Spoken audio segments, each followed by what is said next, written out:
welcome. It's May 7th, 5:15. We're going to go ahead and get started with the Utah County Board of Adjustment. Thank you for those that are participating in person as well as those that are on the phone. Can we go ahead and have a roll call for those that are not currently present? Anybody on the phone? Samuel, are you there, Samuel? Yeah, this is Samuel. I'm here. Okay, and Colby, you're here? I am. Okay, we also have Thomas and Lyle here present, and then the county staff as well, thank you. So we're gonna go ahead and get started with our meeting. There's some events going on, so we'll turn the time over to Thomas. I'd like to make a motion that we move item D ahead and the adopting a resolution governing the use of electronic meetings for the Utah County Board of Adjustment. That's resolution 2020-blank for now, but it's the last 3 pages of the packet that we have in our hand. And it provides an outline on how these electronic meetings should be held and conducted. So I'd like to have a discussion if needed, or just go directly to a motion to adopt this resolution. Thank you, we have a motion, do we have a second? I have a second. Thank you, is there any request for discussion on this? We can have Mr. Moore from our office give you just a brief explanation of what it is and why we're doing it tonight. Thank you. This is Rob Moore, Utah County Attorney's Office. What this is, it's a policy, it's a resolution adopting a policy for electronic meetings. In order to have an electronic meeting in the state of Utah, under the Open and Public Meetings Act, you're required to have adopted before that electronic meeting a policy. Obviously, a little bit of having the cart before the horse, but we're okay because Governor Herbert passed an executive order earlier this year in March to allow us to have electronic meetings even having not adopted an electronic meeting policy. But we thought it would be prudent on behalf of all the boards in Utah County. The County Commission adopted this same policy, as did the Planning Commission, and now this board, you have a motion pending before you. And basically, as you can walk through it, it just allows for electronic meetings. It has to be noticed as such. And so in the future, from this board on, this month on, you're able to have electronic meetings if you do adopt this policy. So all board members would not always have to be here, or if you're traveling or other reasons, it would give you some flexibility on being available for this meeting. That way, we also benefit the applicants who you need a quorum to move forward. And so it also provides a benefit to those in the public who might make an application to appear before you. If there's any questions about the resolution itself, I'm happy to walk you through it. But if not, then I'll leave it to you. I have a question, and what is when it says provide notice, what is the means to provide public notice? Okay, so what that means is the notice is already provided for each of the meetings, but on the agenda itself, we will have a notation that an electronic meeting may or will be conducted. That is really the notice that's required by statute. It doesn't require a separate noticing of it. So that'd be part of the notice that's already on the website? Correct. Okay. Yes, Okay. that's right. Okay. Right now, because of what we've discovering with COVID, we're having call-in numbers and things of that nature. This electronic meeting policy really is meant to deal with the board members and for them to have the ability to call in as opposed to being here physically. We have not discussed whether we want to continue to have call-in numbers, let's say in 6 or 9 months or whenever this pandemic ceases, whether we'll continue to have call-in numbers so the public can call in or not. The county hasn't taken a position on that yet. But this electronic meetings policy is for the benefit of the board members so they can appear electronically as opposed to being here physically. Any other questions?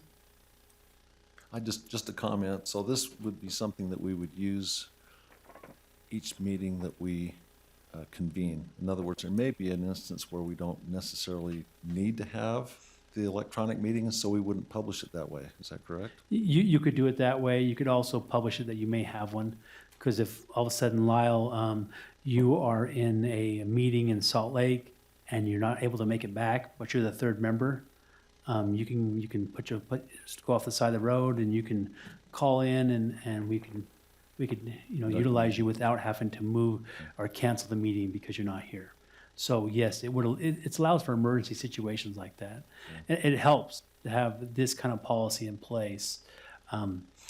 It was honestly an oversight. The county commission does have electronic meeting policy like this, but our current policy that we had prior to adopting this version required at least one commissioner here at the anchor location. The statute doesn't require that. That's the reason why we adopted this version. So it doesn't require someone to actually be here, because there was a couple of meetings that we could not actually have someone here physically because of what was happening with COVID. So that's why this version of the policy has been adopted. The Planning Commission did not have a policy at all, and neither did the Board of Adjustment. Quite frankly, I don't think we thought we really needed it in the past, but now we've discovered differently. So that's why it's here for you. More things we'll realize as the weeks come Yes. and go. Any other questions? Thank you. Any other discussion from the board regarding that issue? I think we're willing to entertain a vote on that. Since we do have people participating telephonically, I'd like to have a voice vote so that when you register your vote, you state your name and state your position so that we can record that, so Susan can get that on the record. You need to ask the remote members if they have any comments they want to make. Yeah, any questions from you, Samuel, or Sam, or Colby? I actually do have one question. This is Samuel Otterstrom. So with this gives us the option to do this, but would you put some kind of a preferable method in terms of, I think it's more preferable to be there, or would you not even have that in there? This just gives you the option. It's up to each individual board member whether they are here or not. Obviously, I think it's better to be here when you can, and that's what I think the default would always be, without having said that. But there are circumstances maybe you can't be here, and in order to avoid missing a meeting or having a meeting canceled, this would certainly benefit. Or when we have pandemics and other things like that may cancel meetings, which I think we canceled last month. Is that right? No. Okay. It's a different board that we did cancel. So.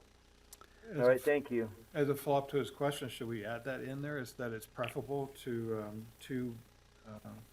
the first sentence under paragraph 2, notice of electronic meetings, maybe have an introductory few words saying that the preference of the board is to meet physically, but where not possible, that type of thing? You could, but yeah, I could put that in there, and if you would like me to, I will, that you have a preference for it.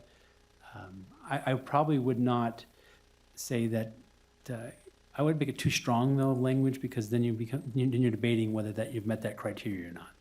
So I think if you're gonna say something like in paragraph 2 or section 2, you can say, well, it's preferable to have a meeting in person or have the board members attend in person.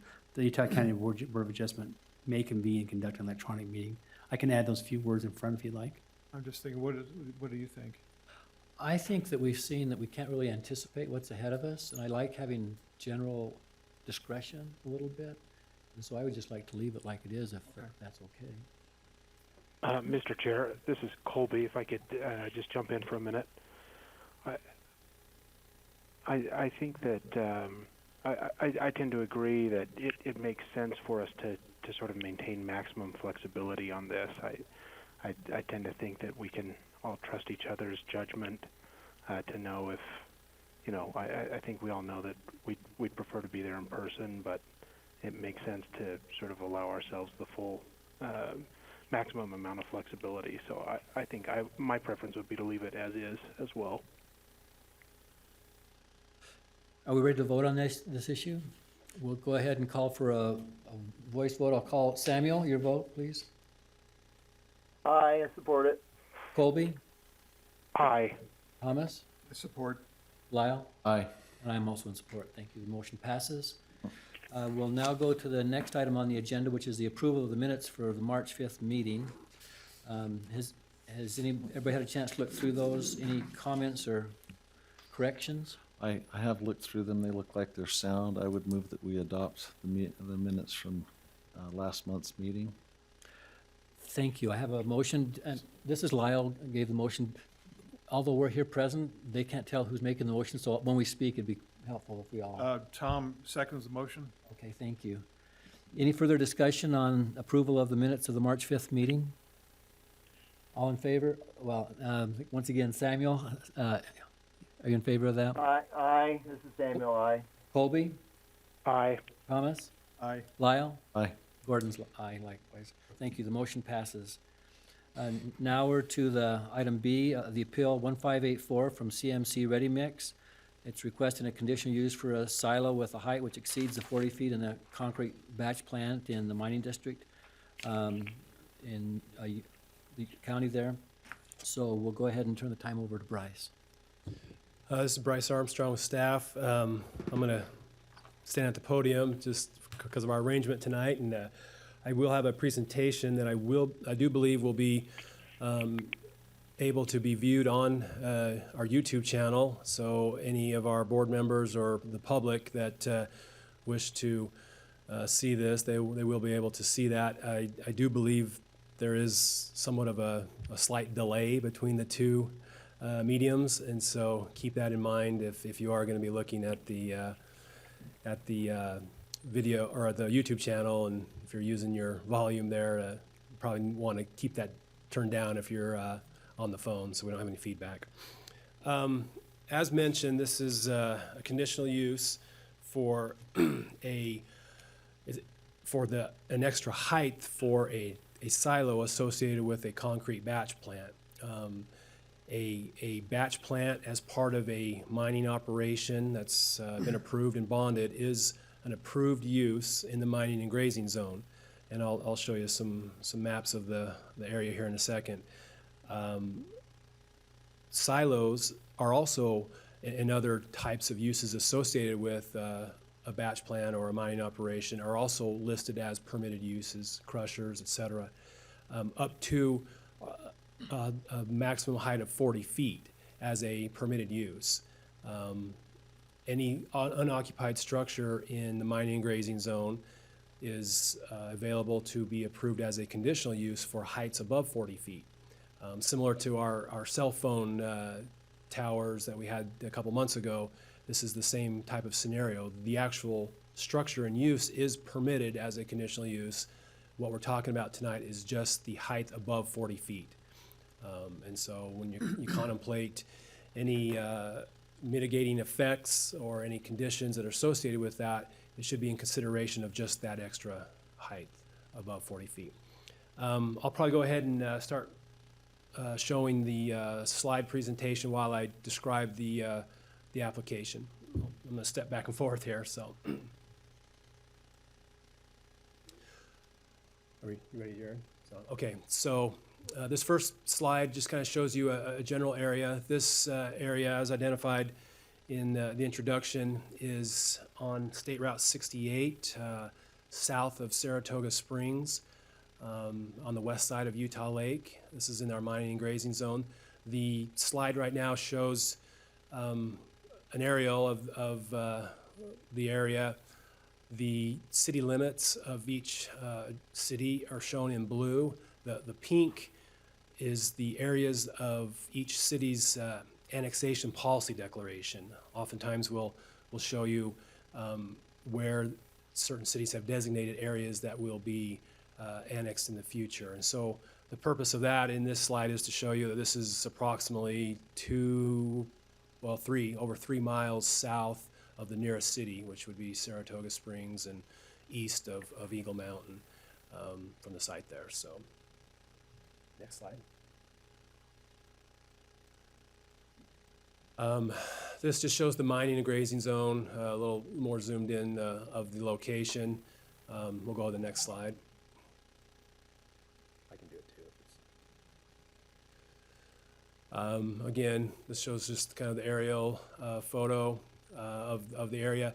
It should be mentioned that this site is approximately 80 acres, and it's currently approved, licensed, and bonded for a gravel extraction operation. That's, you can see the disturbance there. Okay. This is the same slide, but shows the property lines. The parcel highlighted in blue is the subject parcel. Again, 82 acres. The subject parcel of where the silos will be located. The operation is actually on several parcels, as you can see there. This shows you an idea of the property configurations of those that are adjacent or in the vicinity. Okay. And then we're just zooming in a little more. The label there is pointing to the approximate location from the site plan, which should be in your staff report, of where the silos will be located, just to give you some context. There'll be a few pictures that we've taken of the site. I think most of those, or all of them, were taken from the highway. A couple were taken up by the northern entrance, and then a couple were taken a little more to the south of the property, just for some context. Okay. And then this actually just gives you an aerial photo of the actual site. Okay. Oh, one more. Okay. So this is just a picture of the access road going into the site. This is from the highway. The silos will kind of be right there in the middle where you see most of the activity. I'm not sure how tall that stockpile is and what the relation, what the comparison would be of the silos. I should mention that they're asking for just under 76 feet. I think their measurements show about 75 and almost 10 inches or 11 inches. Maybe the applicant can kind of help us if we have any further questions on that. But this just gives you an idea of kind of what's out there and what the view could be there. Okay. Again, just a little more zoomed in from the highway. So, they will be significant, but there is some existing operations and structures out there already. Again, it should be mentioned, the application, and you can see from these pictures, indicate that this site is obviously lower in elevation from the highway, but also it's somewhat of a depression on the site. And so that 75, 76 feet will be measured from the base floor in the pit area. Okay. Kind of same thing. I think we have a couple from the other side. Go ahead. The next one. Okay, this is looking as you're coming, or on the south side, head north on the highway. A little more protected here from the terrain, so wouldn't be as visible from this approach. Okay. And just another view of that same general vicinity. That might be it. One more there zoomed in. So again, you can't see quite as much of the pit from this side of the road, but still would probably be seeing those silos sticking up there. So, again, I think the purpose of this meeting is to not necessarily approve this conditional use for what it is. I think that's already been determined by the ordinance. The purpose of a conditional use is to apply any mitigating conditions to anticipate any detrimental effects. Conditional uses are assumed to be identified to be approved in the area. The only way you can really not approve a conditional use is if there is no way to mitigate any adverse effects. And so it would be staff's recommendation that this conditional use be recommended for approval, subject to the conditions and the findings in your staff report. The conditions are somewhat typical of what we see for these type of requests. We've mentioned or indicated that it's got to meet the ordinance, that they get a permit, the applicable permit, that the height be no higher than 78. We gave them a couple extra feet just to make sure that we capture any protrusions on the top as measured by the building code, and then it also be in the bonded area as required by the ordinance. Thank you. Any questions for Bryce? When, on the section 720, rules for hearing and deciding appeals, maybe this isn't the right time, but number C4 says it compatible with public interest and the characteristics of the surrounding area. I'm not clear what that means, characteristics of the surrounding area. Yeah, that's kind of something that we'd probably like to look at. The generic nature of that kind of makes it hard to apply a standard. I think the intent is perhaps a certain type of use that's designated as a conditional use is quite different in the characteristics of a surrounding residential area, and so you might want to contemplate some conditions that mitigate effects of industrial or some type of use that might be in contrast to the surrounding area. I don't think that's So you're thinking going on like, here, but you know, like housing or something like. Sure, this sure, way. Is yeah. that what you're referring to? yeah. So hopefully your zoning ordinance has kind of tried to contemplate that and try to mitigate that ahead of time. That follows number 3 above it, basically, is the characteristics and purposes stated for the zoning district involved, which is, in this case, mining. Mining and grazing. And the staff report kind of addresses each of those requirements and identifies how staff feels the application meets those or applies to those standards. Thank you. Any other questions for Bryce or staff? Thank you. Is the app? This is oh, Samuel go ahead. Otterstrom. One question, Bryce. So, how much, in terms of the adjacent property owners, how much is owned by the same property owner? You know, I know there's no houses anywhere close, but are there other property owners near this besides? Yes, Yeah, I'll look through my mailing list here. We did send notices to all adjacent property owners. I'm seeing several of those properties were owned by the same entity. I'm looking at our list, and it looks like 4 or 5 different private entities comprise the adjacent property owners. And so notices were sent to each of them, and as far as I'm aware of, we did not receive any response. Did that But include? no comments or any of them? Okay. Correct. Thank you. Yep. Was the notice sent to like Saratoga Springs, their input on this?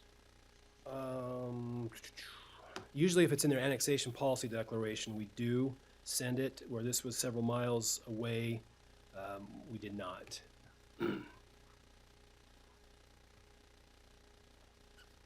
Thank you. Any other questions? I guess I should mention that this notice, the notice also goes on the state public notice website, and so it would be available for other entities to view it and see if they wanted to give us any information. So Thank you. Is the applicant here? Okay. Samuel, go ahead. Did you have a comment? Oh, no, maybe it's better for the applicant, so that's fine if there's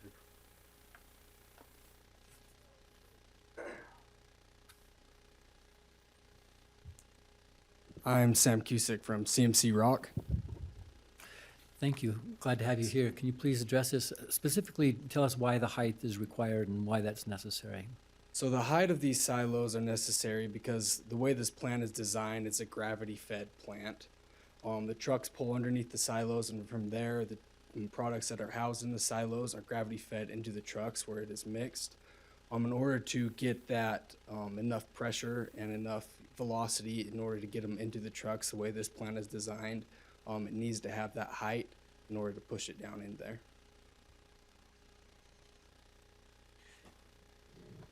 Have you had any communication with Saratoga? Have they commented or any discussions with the city about your plant? We have not had any conversations with the city about this plan.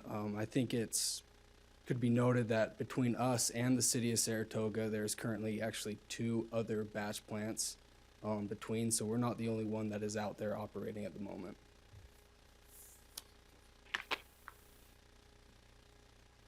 Anything else you'd like to bring to our attention? The only other thing I would say is that the plant actually, it sits kind of in an area that's already been mined out, so it is lower. It's not like it's going on the surface area of, as you're driving down the highway, it does sit lower than the surrounding area. That's all I'd like to add. Thank you. Any questions from the board regarding this? Is roughly 76 feet height, 75 feet and 10 inches some. So is 76 adequate for what you want to do? I know it's going below the level, so it'll more than compensate, but is there, like Bryce was mentioning earlier, do we need to consider additional footage for the height? The plans that I have are pretty concrete, and I believe it's 75 foot, few inches or so Yeah, like 10 that. inches some. And I don't know how exactly it's measured. I'm not an expert in that, but I don't anticipate anything being built above that. So I believe 78 feet would be adequate. And now I do have a question that Bryce brought up for me at the start. Was there's another area besides the 2 silos that is 45 feet with the railing. I just looked on the plans, and I just want to make sure that we don't have to come back to get that approved. Or if the way that's worded is a max height for the whole building to be 78 feet or under. So I guess I'm not quite clear on the question. There is, of the structure that is a part of the silo, there's areas that are over 45 feet? Yes, so there's 2 silos, and then it comes down into where the hopper is, and the hopper has some railings on the side that actually go up to 45 feet, which you mentioned. And so I just want to make sure the way that this is worded in the conditional use permit would be that part's included, and it's not just the silo. That's probably a good point. Ultimately, it will determine on how the building code defines the structure. We may be able to give some latitude in the approval to include the structure as referenced by the applicant to be subject to this extra height above 40 feet as he indicated. That might be the cleanest way to capture that, so. I agree with that, yeah. So I do have a question. I'm not sure, and I'll ask the question. Is this getting to the height where you'd want to have a beacon lights on top of these things for? I don't believe so, as, you know, we have as you can see in the pictures there, another operation of fairly tall buildings that have lights on them, and we run, you know, at night, and they have lights at night. The beacon lights on them, I don't believe it would be a problem, but I also don't believe it would be very hard to do that if required. I just don't know what the general rules are for putting beacon lights on taller structures. That's come up before on cell towers, especially we have a few up the canyon that are 200-300 feet, and I believe that comes under the purview of the FAA. And I want to say it's at least at a height of 200, but it might even be 300. So I don't think we're getting into that Not threshold very, with this. Okay.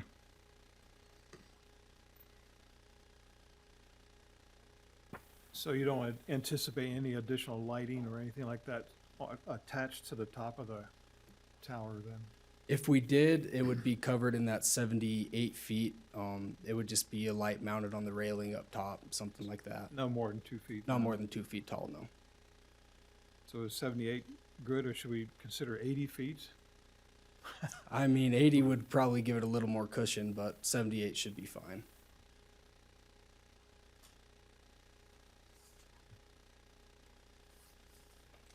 Any other questions? I have a question. This is Samuel Otterstrom. So you mentioned that the air has been mined out. We see that in the picture there. How far below the normal grade is that spot where you're like to put the tower? You know, I don't have an exact measurement. I could give you a guess, and I would guess it's about 40 feet. But once again, I haven't actually been out and measured it. So 40 feet below the original grade, is that you're saying? An estimate? Yeah, as an estimate, 40 feet below the original grade. Okay, thank you. Thank you. Any other questions for the applicant? Thank you, appreciate it. Thank you. Any other comments from anybody regarding this proposal? This is Colby. Just one final thing. I like the idea of sort of making sure we include the language to cover all of the railing or any other parts of the structure. I'd hate for the applicant to have to come back, and so I don't know if maybe this is just for Bryce, but if he thinks if we do need to change the language at all, just to make sure that we don't need to bring the applicant back in.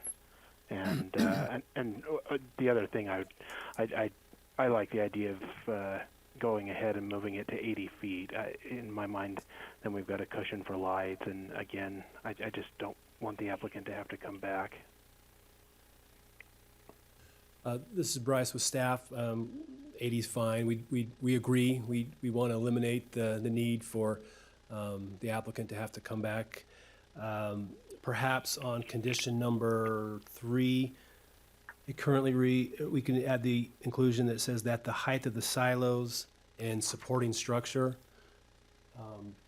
be no greater than 80 feet as measured by the 2018 International Building Code. I think that would probably capture both of Colby's points.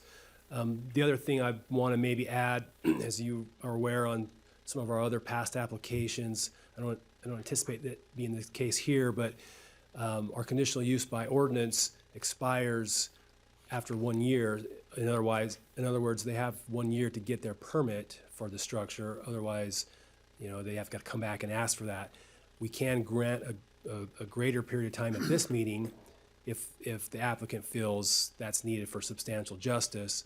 I would anticipate on this situation, they're going to be in pretty quick to get their permit. So I'll let the applicant see if he feels that he needs more than a year to get that permit.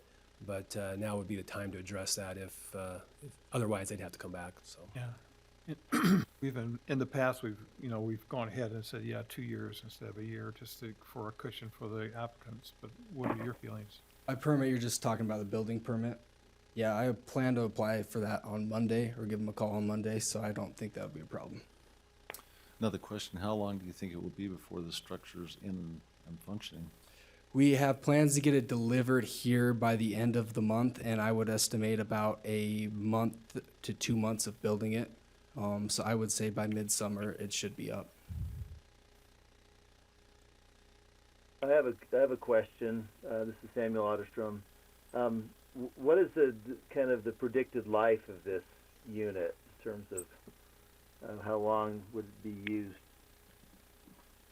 We are planning on this to be there as long as we are out mining in this area. It is a semi-portable batch plant. We have no plans to move it once we put it in, but it is possible that it could be moved in the future to some other location. But as for now, our plan is to, as long as we're producing concrete aggregate out of this mine, to also produce concrete here. I see it being there for the foreseeable future. Okay, thank you.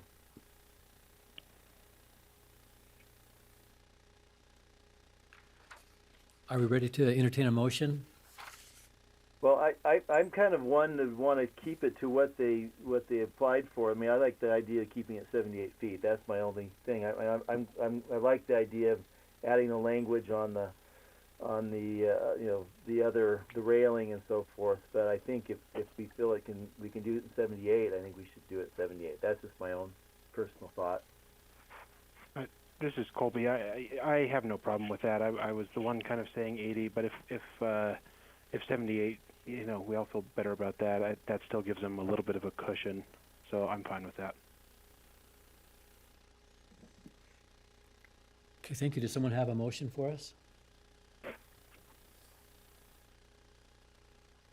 Anybody remote want to do it?